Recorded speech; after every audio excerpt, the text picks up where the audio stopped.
Olá, muito boa noite, a paz do Senhor Jesus. Tenho o prazer de vos falar, seu amigo Pastor Marcos, amigo de todas as noites, para poder pregar, anunciar a palavra de Deus ao seu coração. Nós temos essa missão aqui na terra, né?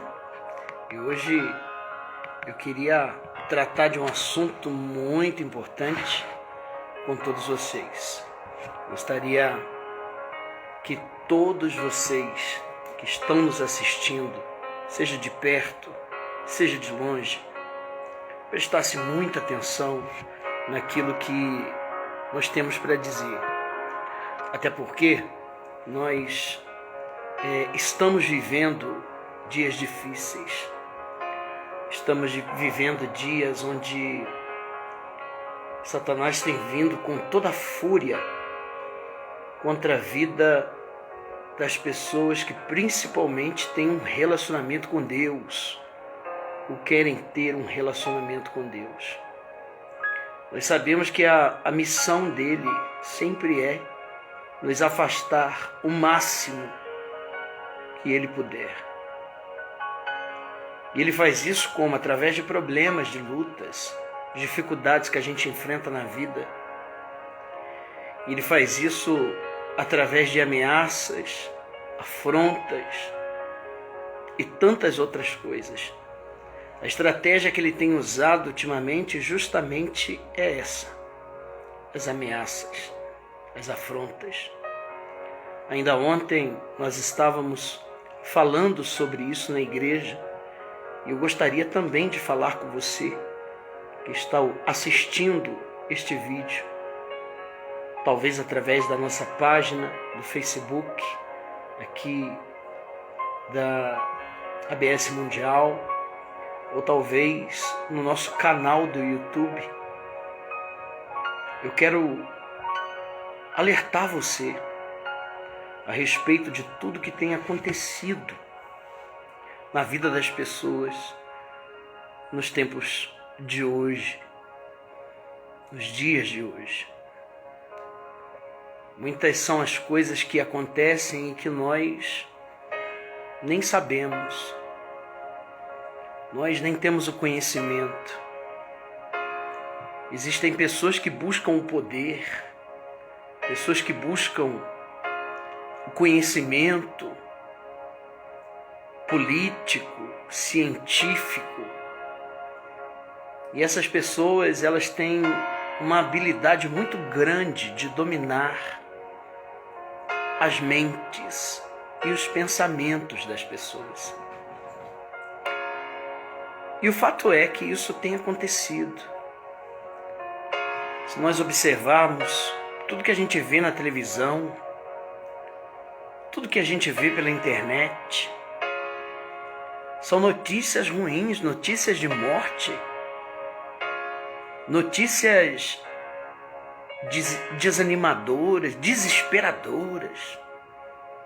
Às vezes você abre ali um telejornal e você vê aquele monte de cova aberta, como se alguém estivesse dizendo: olha, o seu fim está próximo, você logo vai estar aqui. Enfim, a gente vê tantas pessoas chorando pela morte de entes queridos, pela morte de familiares. A gente também fica assustado, aterrorizado, porque é como se fosse com a gente. E tudo isso é uma mensagem que é enviada para a sua mente, para os seus pensamentos. Uma mensagem de medo. E ontem eu conversava com as pessoas, e eu quero falar com você, que não pôde estar com a gente ontem. E eu falava com as pessoas que nós acabamos esquecendo, porque a mente do ser humano é muito curta, a memória do ser humano é muito curta. E aí eu fico me lembrando que a nossa vida toda a gente ouviu palavras como: se Deus é por nós, quem será contra nós? Cai 1.000 à tua direita, 10.000 à tua esquerda, tu não serás atingido. Maior é o que está conosco do que o que está no mundo.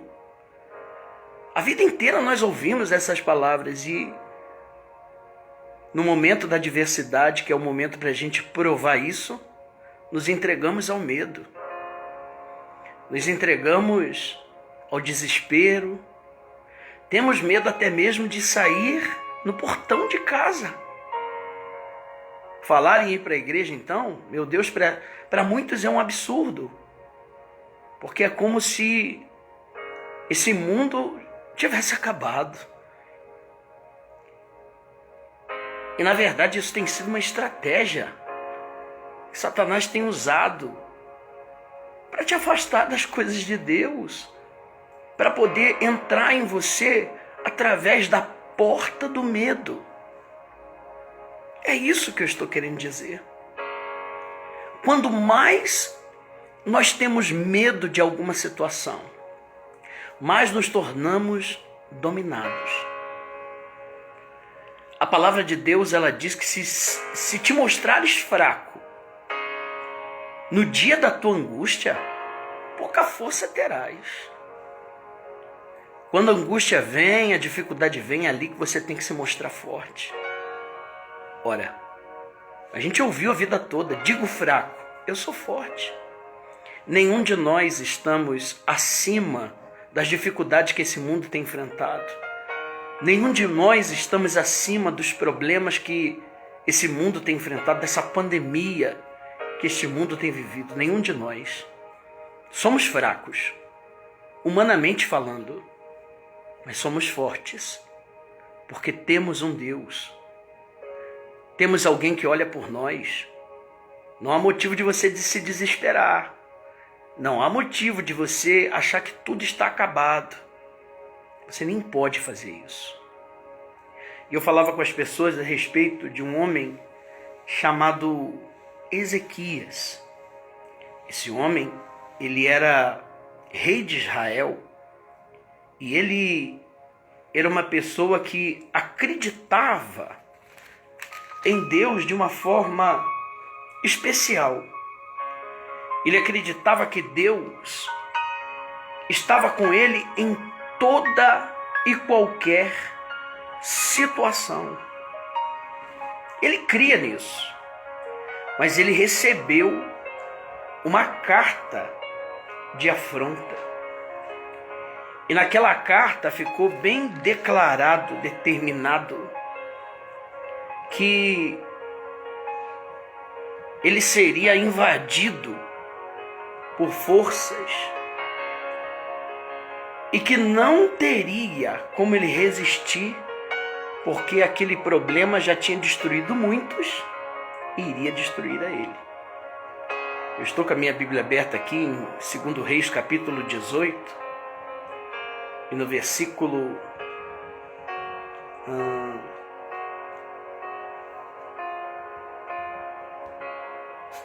o versículo que nós lemos ontem, que fala a respeito dessas ameaças, né?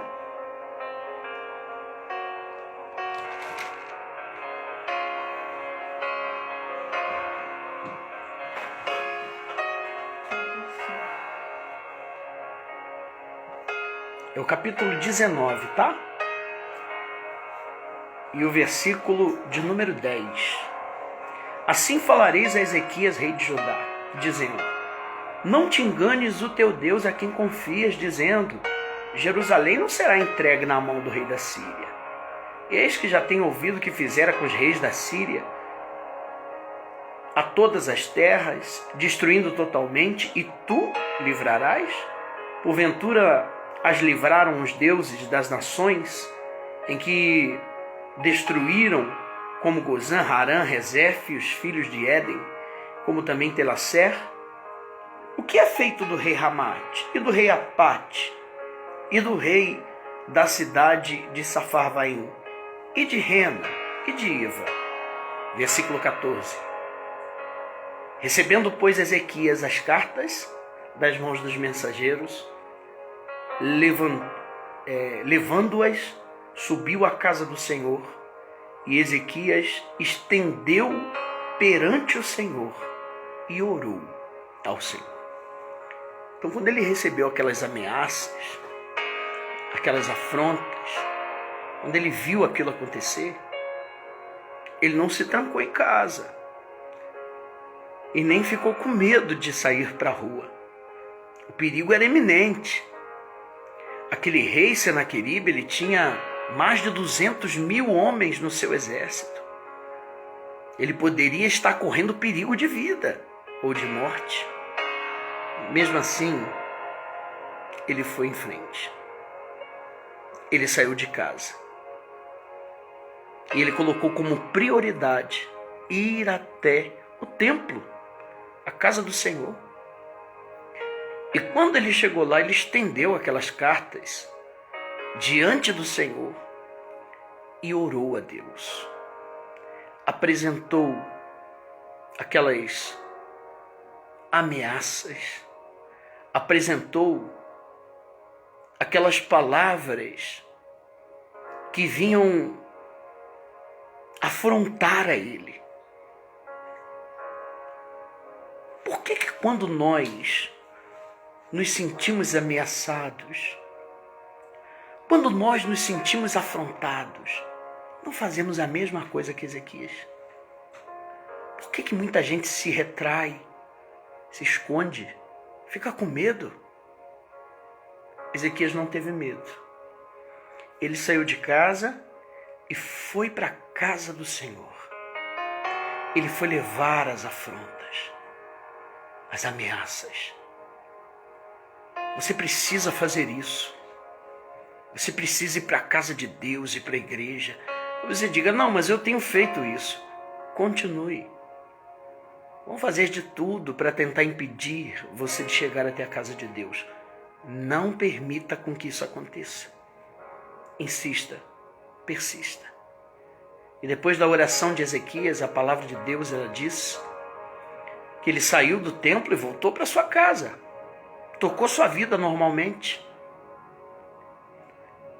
E naquela mesma noite, depois você pode abrir lá, no mesmo capítulo 19, só que no versículo 35, sucedeu, pois, que naquela mesma noite saiu o anjo do Senhor e feriu no arraial dos assírios 185.000 deles.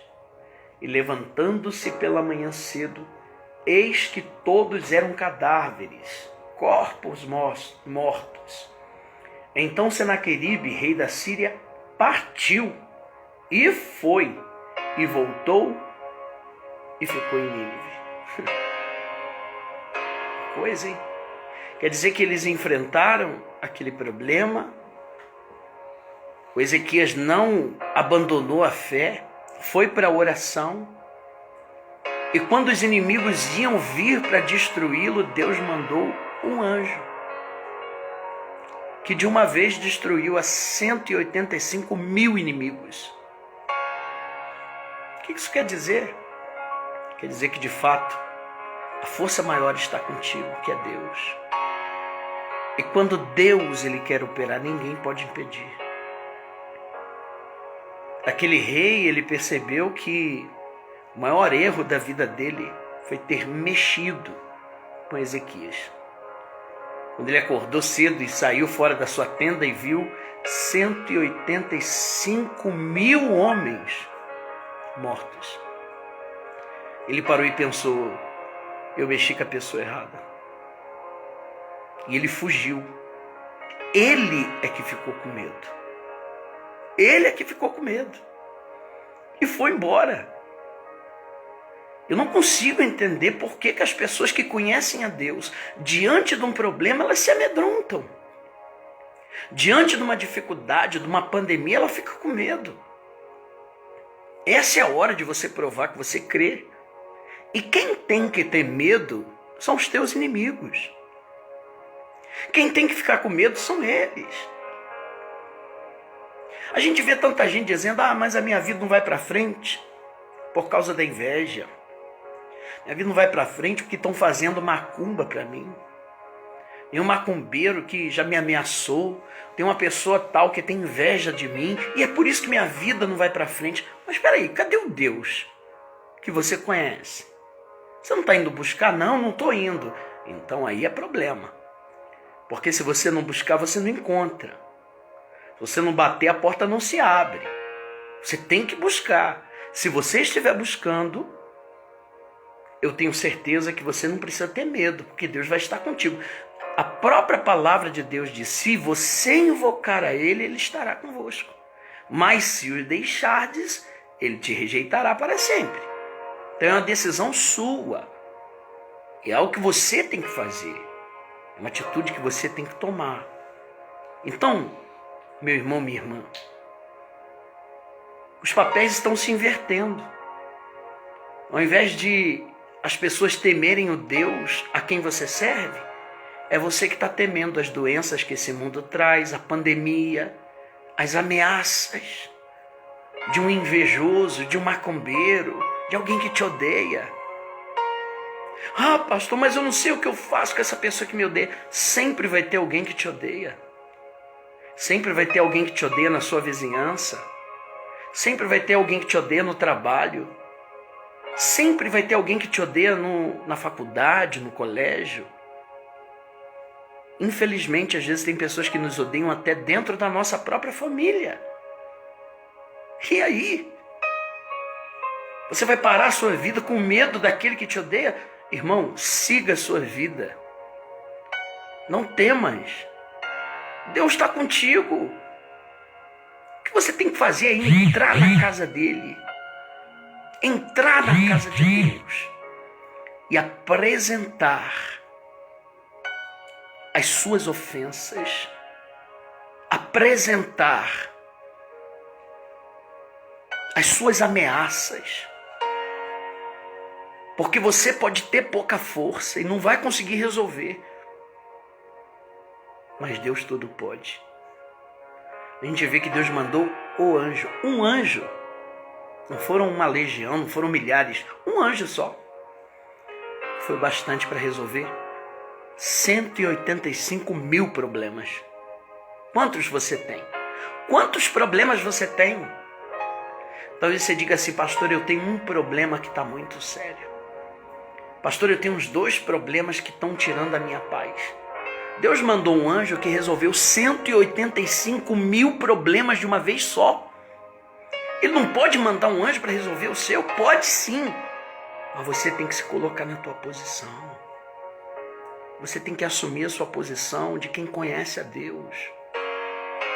E essa posição de quem conhece a Deus não pode ter medo. Não pode ter desconfiança.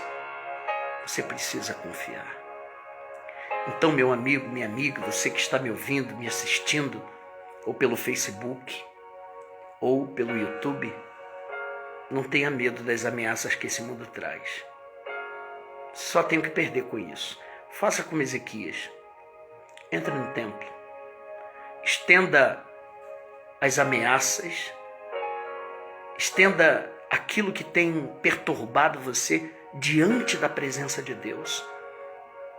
Deixa Ele tomar conta. Ele vai operar na sua vida. Creia nisso. Acredite nisso. E quando surgirem pessoas invejosas, pessoas que vêm falar com você com tom de ameaça, ou que enviam ameaça através de outras pessoas, manda dizer para ela, pode avisar. Hoje em dia a gente vê na internet pessoas que oram por outras e as outras estão à espera de uma revelação só para falar de macumba. Fizeram a macumba para você, fizeram um trabalho contra a tua vida, eu estou vendo muita inveja. Às vezes a pessoa está esperando enxergar isso, sabe para quê? Para ficar com medo, para dizer, e agora? E agora, o que vai ser de mim? Peraí, irmão. Não sou eu que tenho que ter medo dos meus inimigos. Pelo contrário, Deus está comigo. São os meus inimigos que têm que temer o que vão fazer contra mim. Então não se dobre às ameaças. Não se dobre às más notícias que você vê na televisão. Não se desespere. Não pense que a vida acabou, que está tudo terminado, que daqui vai ser para pior. Repreendido em nome de Jesus. O que você tem que fazer é acreditar. Creia. Deus vai mudar a sua história. Não é difícil. Ele mandou um anjo e destruiu 185 mil homens, resolveu 185 mil problemas. Deus pode mandar um anjo para resolver esse um problema, esses dois problemas, esses três problemas, esses 10 problemas que você está enfrentando. Deus pode mandar um anjo que muda tudo isso. Busque a Ele. Faça como Ezequias. Tenha coragem. Saia de casa e vá para a igreja. Vá para a igreja. Vá buscar. Faz alguma coisa para Deus honrar você. Vamos orar? Deixa eu orar pela tua vida. Prepara aí um copo com água se você pode. O meu já está preparado aqui. Vamos falar com Deus. Querido Deus, em nome do Senhor Jesus, dá coragem para o teu povo. Dá coragem para esta pessoa enfrentar de cabeça erguida esses problemas, essas ameaças, essas afrontas que ela tem vivido na família, na vida financeira, no casamento, que ela tem vivido na saúde. Dá coragem. Consagra esse copo com água e coloca nele virtude. E quando ela beber desta água, ela possa despertar e ver que ela não está só, mas que o Senhor está com ela. Em nome de Jesus. Amém. Meu irmão, minha irmã, beba da água. Seja abençoado. E aí? Então, o resumo dessa história toda é essa. Ou você se entrega ao medo, ou você se entrega a essas más notícias que a gente vê aí no telejornal. É tanto caixão para tudo que é lado. Ou você confia em Deus. A escolha é sua. Eu não posso escolher por você. Eu escolho por mim. Eu escolho por mim. Certa vez Josué juntou o povo depois de ter entrado na terra prometida e disse para o povo assim: olha, vocês precisam decidir o que vocês querem. Ou vocês servem os deuses dos amorreus, dos heteus, dos jebuseus, ou vocês servem o Senhor. E ele disse: eu já tomei minha decisão, sabe qual é? Eu e minha casa serviremos ao Senhor. Toma uma decisão assim, irmão. Toma uma decisão. Ah, pastor, mas ninguém da minha casa quer buscar Deus comigo. Você não precisa. Você é o Ezequias da sua família. Você é o Ezequias da sua família. Você é aquele que lidera. Você é aquele que tem que orar por eles. Você é aquele que tem que ir para frente. Você é aquele que tem que fazer campanha. Você é aquele que tem que fazer jejum. Você é aquele que tem que interceder. Você é o Ezequias. Quando o Ezequias entrou na igreja, não foi orar só por ele não, mas foi por toda a cidade. Você tem uma cidade, você tem uma família que depende da sua oração. Você precisa buscar a Deus. Tá certo então? Eu quero que você tome essa atitude de fé. Procure uma igreja mais perto da sua casa. E se você mora na Zona Leste, eu quero convidar você. Eu estarei na Igreja Mundial Independente, ali da Vila Diva. E o meu endereço é na Rua Lessing 412. É uma travessa da Avenida Sapopemba. Ele inicia na Anhanguera e termina na Sapopemba. Rua Lessing 412, no bairro da Vila Diva. Eu fico bem ali pertinho do Pirueta da Vila Diva. Eu espero você neste dia que você sentir no teu coração. Nós temos 3 cultos na semana. Eu estarei ali na terça-feira, às 8 da manhã, 3 da tarde, 7h30 da noite. Sexta-feira, 8 da manhã, 3 da tarde, 7h30 da noite. E também no domingo, tá certo? Nessas épocas aqui, a gente está fazendo o culto durante a semana, 7 da noite. Mas logo voltaremos a fazer às 7h30 normalmente, tá bom? Rua Lessing, número 412. Eu estou assim, 150 metros do Pirueta da Vila Diva. Vá até lá. Eu quero falar com você, conversar com você, orar por você. E se você já está indo, fica firme. Não se dobre às ameaças. Não tenha medo. Essa é a hora de provar que você crê em Deus. Vamos ficando por aqui então. Acesse o site da nossa igreja. Você pode ver aí o site da nossa igreja através da página ABS Mundial. Você entra lá na página, você vai ver o site da nossa igreja ali, em nome do Senhor Jesus Cristo, tá bom? Se você sente de ajudar algumas famílias, nós estamos iniciando esse projeto, você pode fazer parte também. Vamos ficando por aqui com a nossa participação, que Deus te abençoe. Mas esse vídeo vai ficar gravado aqui, tá? Passa para um amigo seu, para uma amiga sua. Fala para ela, olha, para um pouquinho para assistir o que esse pastor está falando. É muito importante, tá bom? Que Deus te abençoe, a paz do Senhor Jesus Cristo. Que a bênção de Deus esteja na sua vida e eu tenho certeza que coisas extraordinárias Deus vai estar operando em você. Fique na paz do Senhor Jesus. Deus abençoe a todos.